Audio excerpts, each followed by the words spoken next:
They're not separated. They're both you. You're in both worlds. You can't split yourself in half.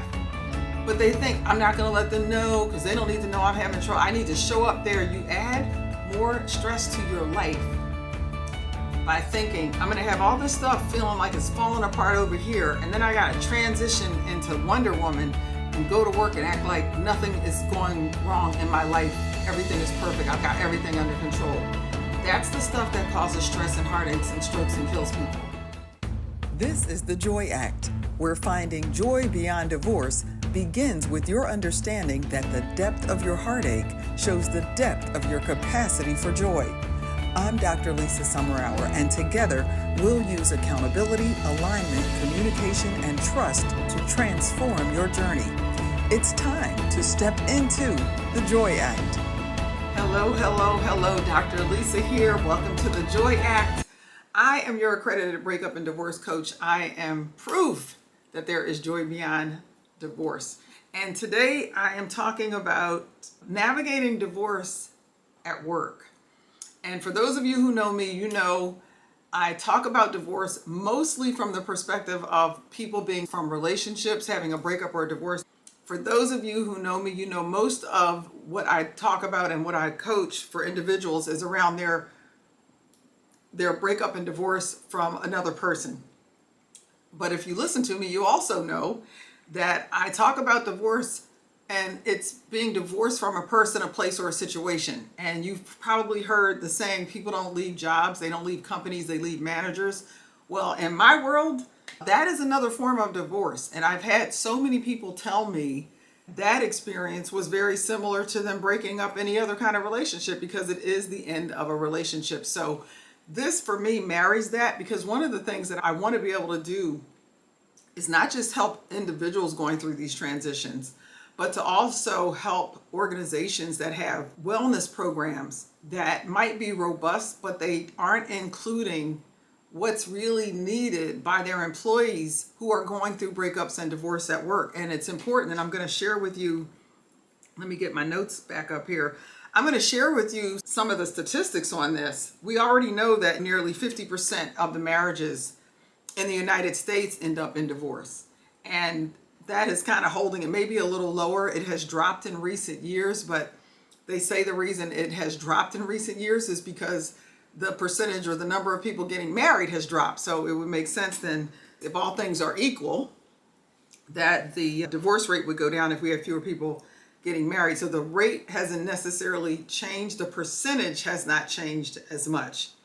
The other thing that I like to share with people is just what else is impacted when we go through a divorce. A divorce doesn't just stay at home. It's like it goes to work with you. So a divorce doesn't stay at home, it follows you to work.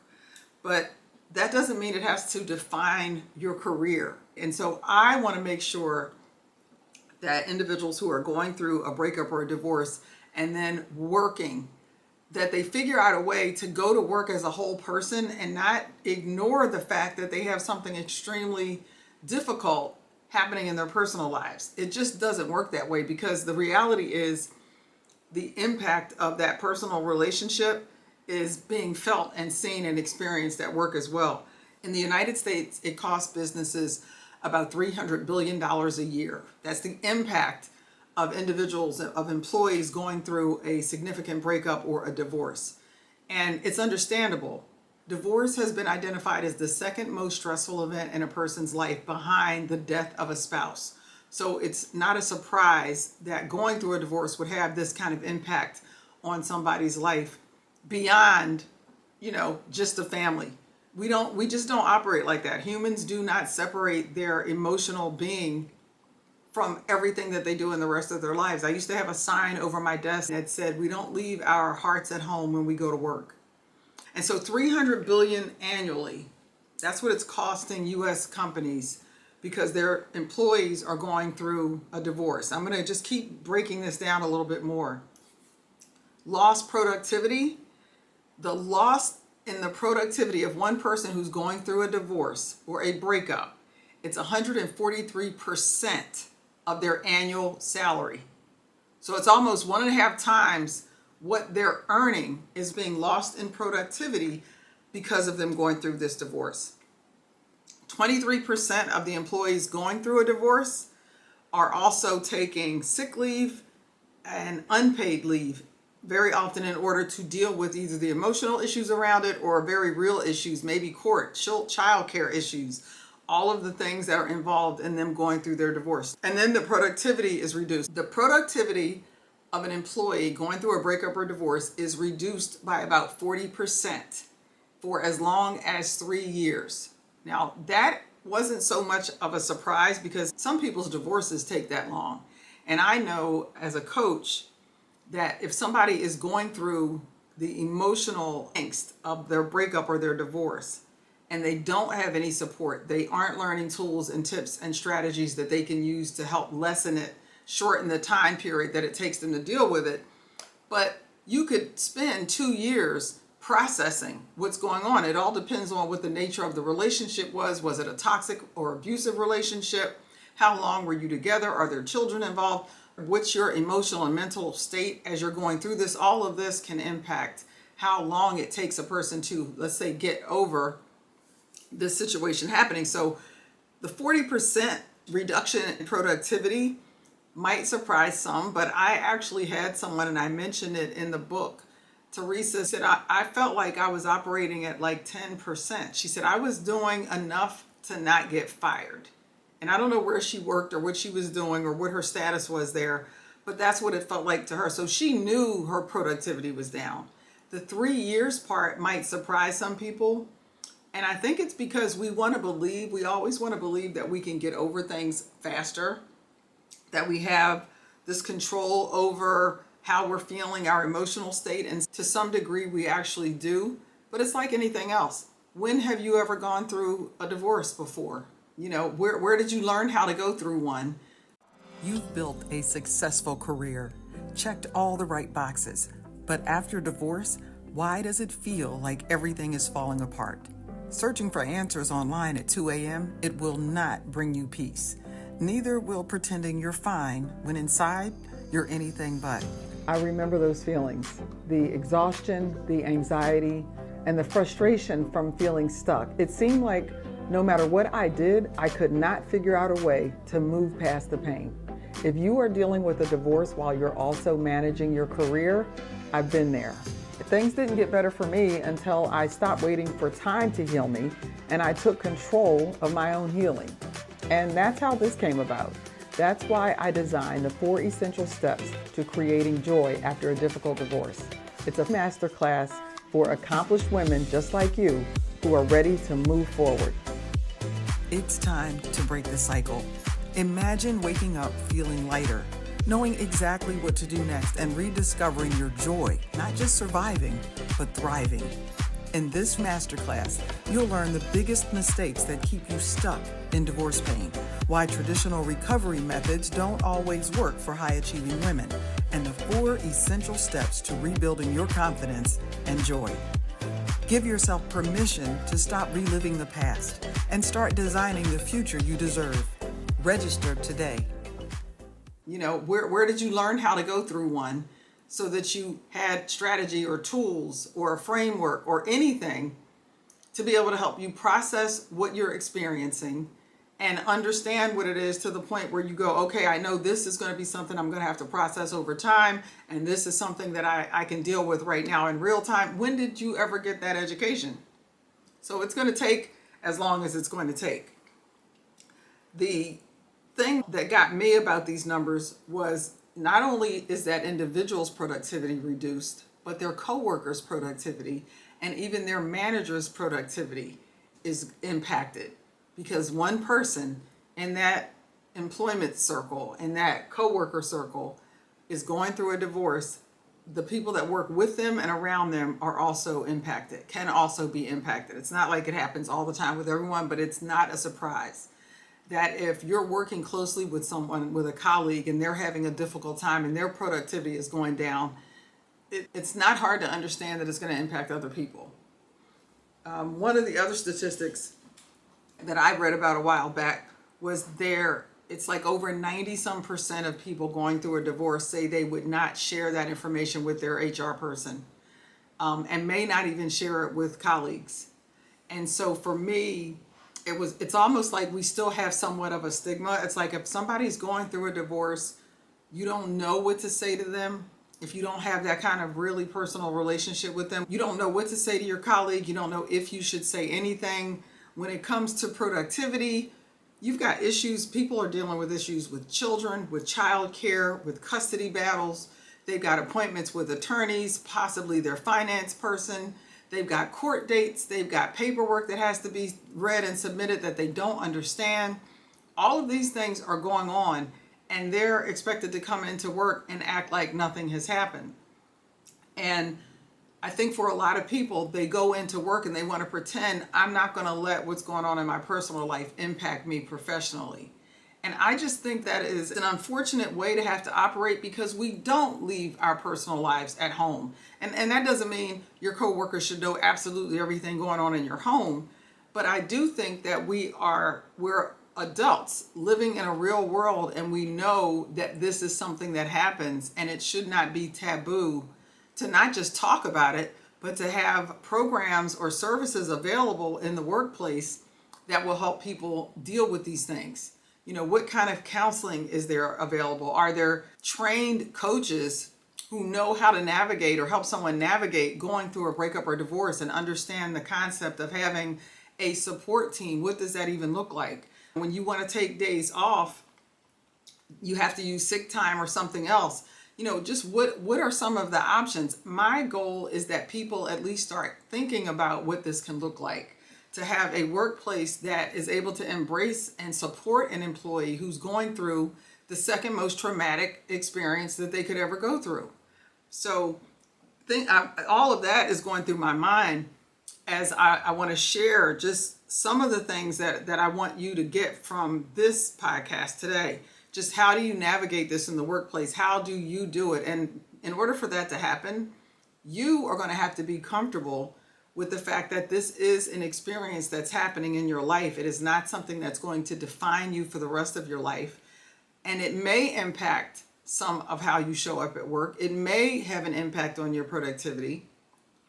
And how do you do that without losing your respect, without feeling like you could lose respect? How do you do that without feeling like you're battling everything going on in your personal life? You're trying to deal with that, and now you have to go to work and feel like you're at risk of losing your job because of your personal experience impacting how you're showing up at work. How do you do that? So I've already talked about the increase in absenteeism. There's also, like I mentioned, all those other distractions, the emotional distractions. You're going to probably have days where it's difficult concentrating. You're probably going to have days where it is difficult concentrating. Who wouldn't? The other place where this typically impacts people, because there's something happening in your life that is so emotionally draining and you don't have control over a lot of it. If you're not working with a coach, you may not even know what you should be doing or could be doing to help yourself get through this. And it is one of the biggest confidence drains that most people will go through. You know, even with the death of a loved one, your confidence may not be hit. You're hurting and in pain because of other things, because of the loss. There's something about a divorce where it is deemed like such a failure in life that you just don't trust yourself anymore. So your confidence is just gone. And that is one of the things that can bleed over into your professional life that can be detrimental. Now, I'm going to balance this out. I won't spend too much time on this, but I want to give you the other side of that. There are individuals who, when they go through a divorce, and I write about this in my book, Divorce is Not a Destination. There are individuals who, when they go through a divorce, they outperform everybody. It's like the reverse happens. Instead of this breaking them down, because they're out from underneath the stress. And sometimes it's not the going through the divorce where this happens, it's when they're done the divorce, but they go back to work ready to tackle the world, because if they were in a really difficult or abusive or stress-filled relationship, that's now over. They now are seeing themselves in a different light. They've come through this thing. And sometimes being able to pour all of that energy and attention into work is what helps them get through. It becomes the best distraction they can have. And so everybody doesn't go through this the same way. So some of you may already be watching this going, well, that's not what happened to me. I was great after I got that, and so I'm speaking to that now. This may not be your situation. However, there are a lot of people out here who struggle in different areas of their life because this area of their life is crumbling. And so the change in confidence, the hit on your self-perception, how you view yourself, also can take a big hit when you're going through a breakup or divorce, especially if you've been with somebody for a long time and your identity is paired up with theirs. If you've been in an unhealthy relationship, toxic, abusive, and you have spent a lot of time in your personal life being told you're not that good, you're less than, all of those things, and you have spent a lot of energy trying to prove to this person that you're worthy, and it still doesn't work, that right there is just a defeating feeling for a lot of people. So one of the challenges during the divorce is just managing your emotions in this professional setting. And this is why it is so important to get the support that you need as you're going through the divorce, right? You need a support team, and that could include a close friend or family member. It could include your attorney, a finance person, a trainer, or a workout buddy. I have a whole team of people that I list so that you can kind of look at that list and go, yeah, got that, don't have this. Because this is what's going to help shore you up on those days when you just don't feel like you have it in you, right? And so you want to be able to manage your emotions professionally. There are exercises and things that you can do if you feel the anxiety building up so that you can give yourself a minute to get grounded. You can do the 5, 4, 3, 2, 1 exercise. That's where you look around. If you're in your office or sitting in your cubicle, you can look around that space and find 5 things to just look at for a few seconds each and identify them. Look at the shape. You can imagine how much they weigh, or look at them, and you might even imagine what they feel like. But the 4, you got 5 is sight. 4 is touch. Touch 4 things, like actually touch them and allow your mind to tap into the sensory. How does it feel? What does it feel like? Does it remind you of anything? And then you're going to go to 3 things, and that's going to be 3 things that you can hear. What sounds, voices, anything. 2 things that you can smell, and then the 5th is 1 thing that you can taste. That's just one of the exercises. You can do box breathing. So I just want to give you, when you're really trying to deal with your emotions in the workplace, it can be challenging because very often there's something going on that's happening in real time. And you want to catch that you don't have an emotional reaction instead of a thoughtful response to something that's going on. And what typically is happening is you've got so much stuff going on emotionally because of the situation at home that you don't even realize how your cortisol levels are just flying and your energy is up. You may be feeling anxious, and sometimes it's that emotional outburst because you don't have an outlet for it. And so the exercising, the meditating, the journaling, any of these things or all of these things can be ways that you help to manage your emotional state so you can slow down long enough to not say or do something in the workplace that would be so out of line that you got to figure out how to clean that up later. Feeling isolated and unsure about what you should share with people. And I'm actually going to we're going to go through some boundaries after this. That may be one of the most challenging things. And it may be why that 90-some% of people said they didn't even want to tell people at work that they were going through it.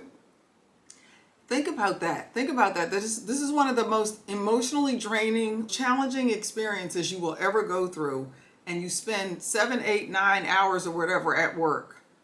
And you don't feel like you can share that with anybody. For what? What are you anxious about? And I'm going to say fear, but it's not really fear. You're not probably in any danger at work from telling them, but there's an anxiety that feels like fear that keeps you from wanting to share that. And I want you to ask yourself, if that's you, what is that? What do you think is going to happen? What has you so worried that you don't want them to know? And before you do the, well, it's not anybody's business, I can handle my life myself, they don't need to know my business.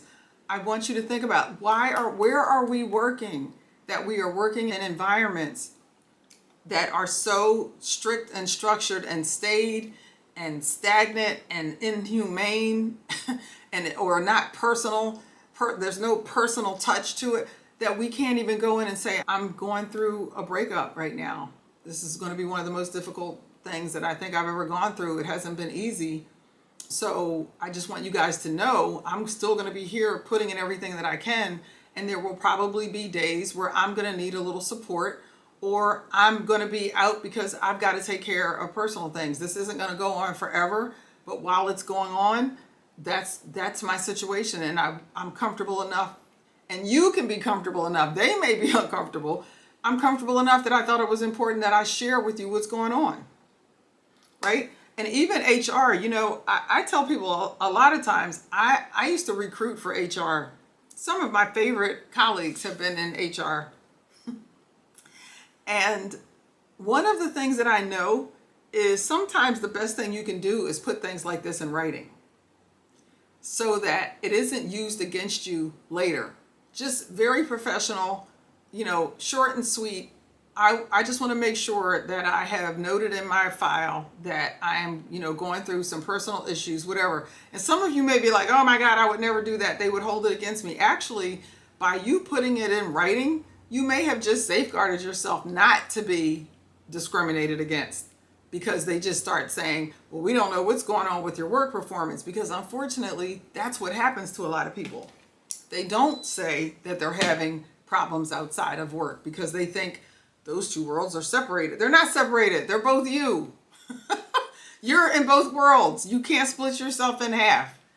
But they think, I'm not going to let them know because they don't need to know I'm having trouble. I need to show up there. You add more stress to your life by thinking, I'm going to have all this stuff feeling like it's falling apart over here. And then I got to transition into Wonder Woman and go to work and act like nothing is going wrong in my life. Everything is perfect. I've got everything under control.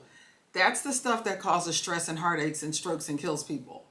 It's stress that we put on ourselves, and we justify putting that stress on ourselves because we think it's better if we do that they don't know. Well, what would happen if you go to work and say, hey, need to set up a meeting with HR.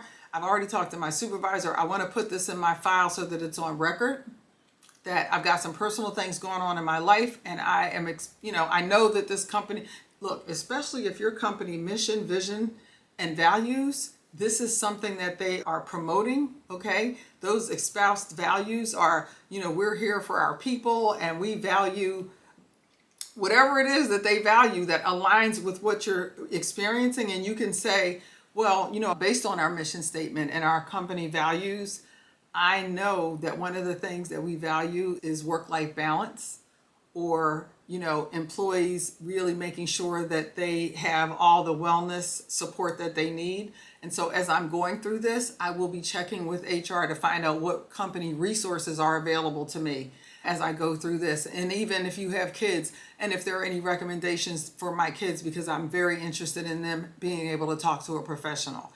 And if we can start normalizing the fact that this stuff happens and stop making it like it's this thing that we still don't want to talk about, maybe more companies will start including coaches like me in their wellness programs. What a concept. You can get wellness programs that help you stop smoking. You can get wellness programs that help you lose weight, right? There are wellness programs in some of these packages for all sorts of things.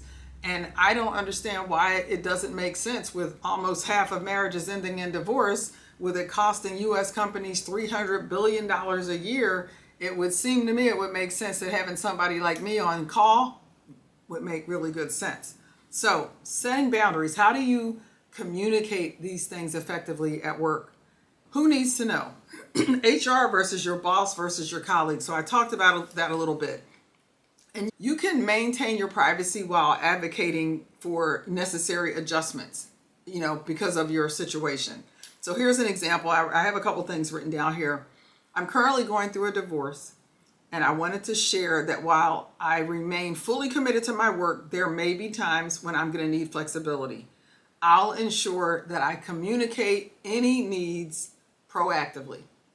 Professional, polite, concise, clear, all of that. And like I said, a lot of these things, I suggest you have the conversation and then you give them something in writing as a follow-up to the conversation. Because one of two things is going to happen. Now, I guess there could be others, but I'm going to go with these one or two. One, they're going to receive it. They're going to respect you for being open and honest. They may be taken aback if this is not something that they're accustomed to, but they're going to receive it and be like, you know what? Sorry you're going through this. All of the things that you would expect when we deal with a loss, right? Or you're going to find out that the mission, values, the vision statement of your company looks good on the website, but they're not really living those values.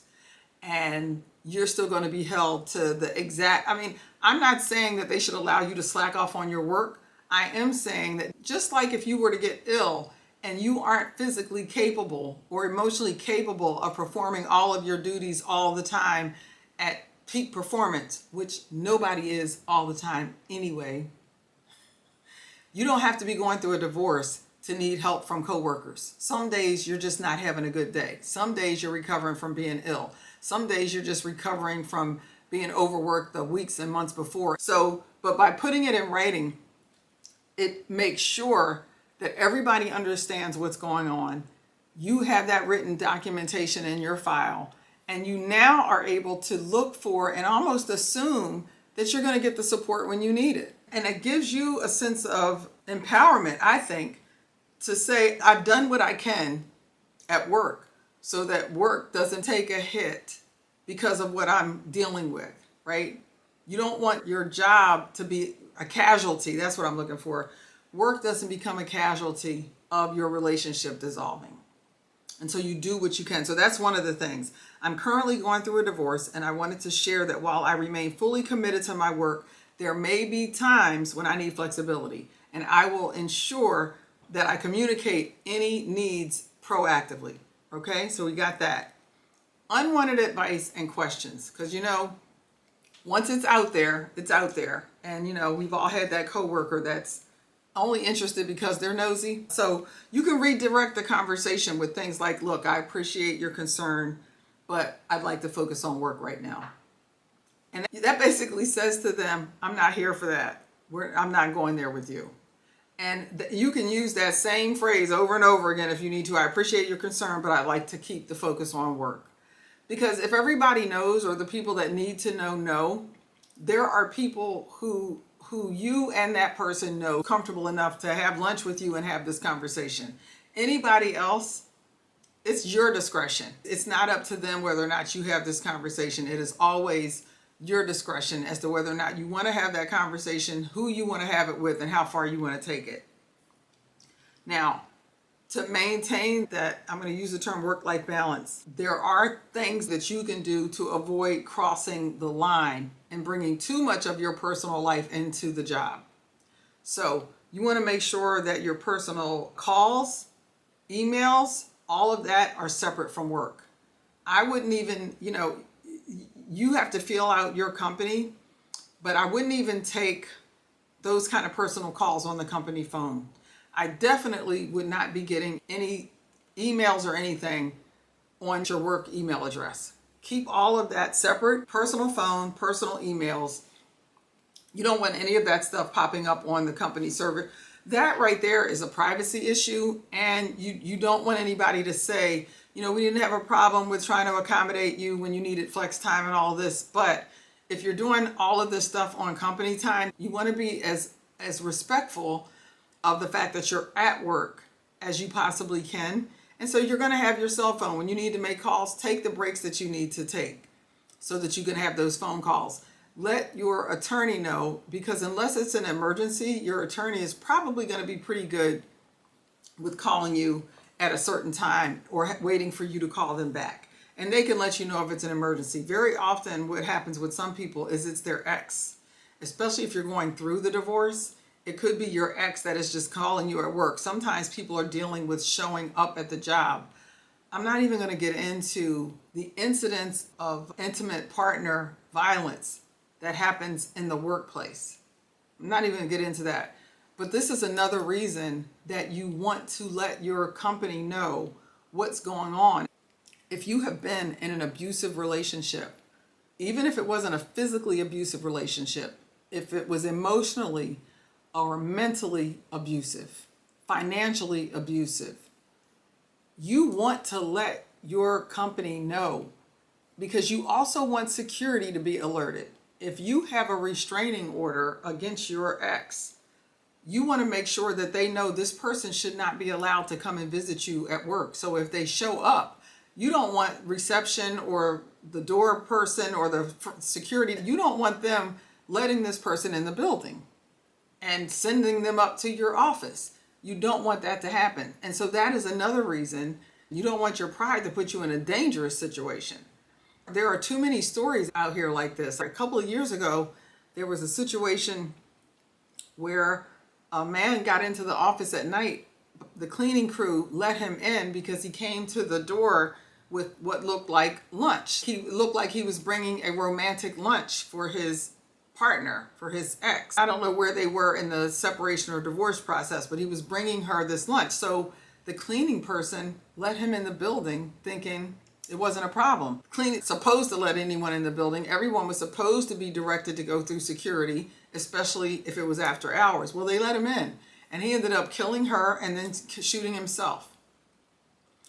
I needed to say that because some of you watching this are in situations where that feels like, whoa, I needed to hear that because that could be me, or I've already seen this happen. We can't pretend that these situations aren't out here. This is called the JOY Act. That ACT stands for accountability, alignment, communication, and trust. You need to take full accountability for your life situation.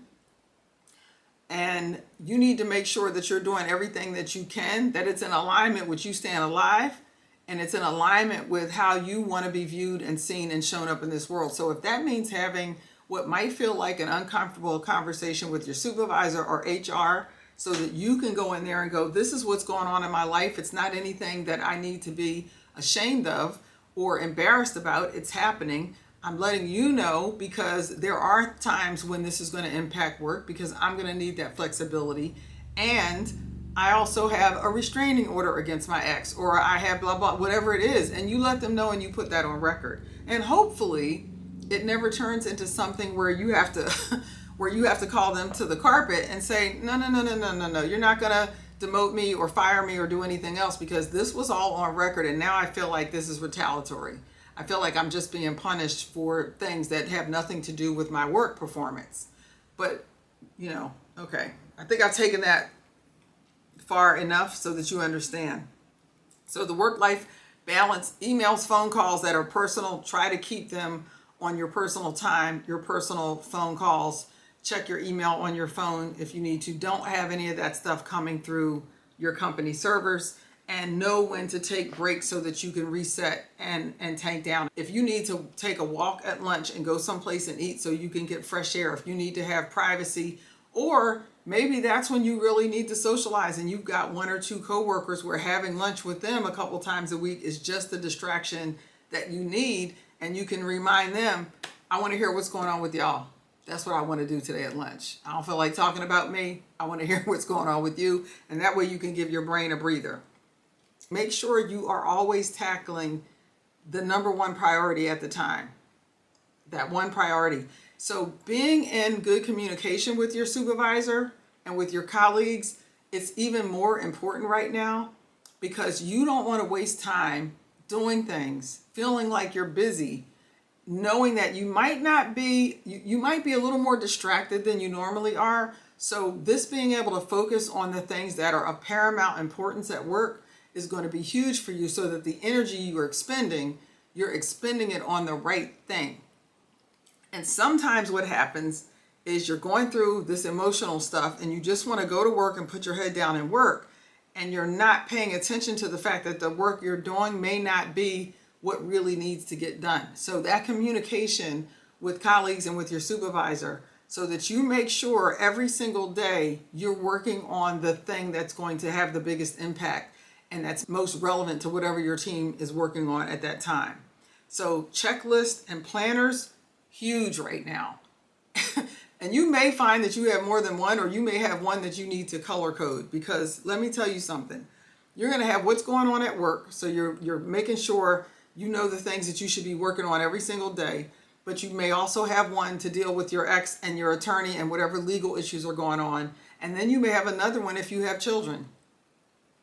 So you may need to figure out, how do I color code these things, and literally be able to see these things on a weekly calendar or monthly calendar, so that you aren't surprised by what's going on in your life, because there will be enough things happening that you don't have control over. But managing, or at least being able to document what you have on your calendar, that is something you can do.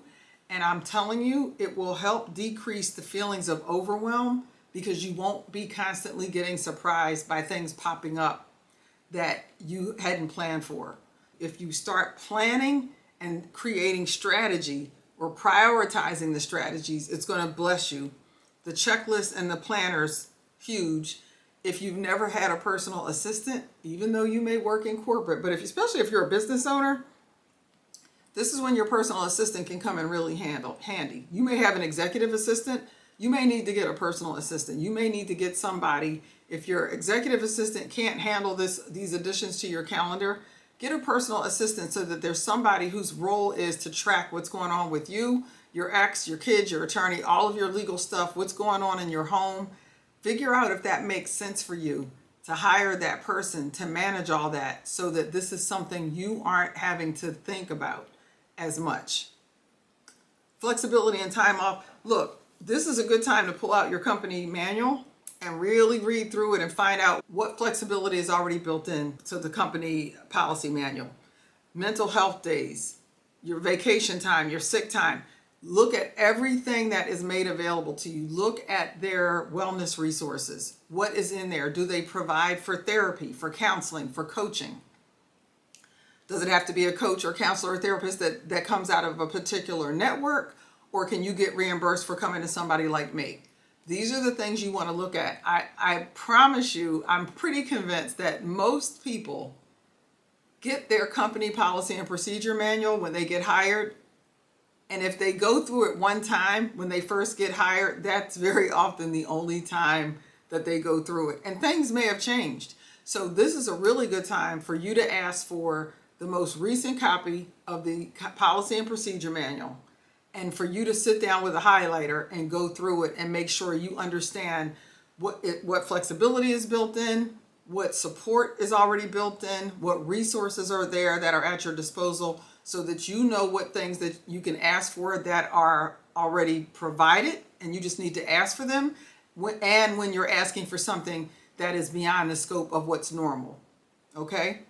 Requesting temporary schedule adjustments if needed. Look, if you have children or a child, if you have court dates that are coming up and your attorney has let you know, we've got a couple of things coming up, you can look at your current calendar and let your supervisor know, look, I am now a single parent, or I now have to share custody, and there are going to be 2 Fridays out of every month that I need to make arrangements for blah, blah, blah. And maybe at some point you'll be able to get help or support in doing that. But right now you may need to do it, which means maybe you need to leave work early 2 days a month, right? Or maybe you're going to be coming in a little bit later because these are your days you've got to drop your child off at daycare, and that wasn't what you used to do before. So these are the things that you want to make sure you're sitting down with a calendar and looking at these things, and you're really taking notes, so that when you go talk to HR or your supervisor or whomever it is, you have all of this stuff outlined and you're clear on what you need to ask for.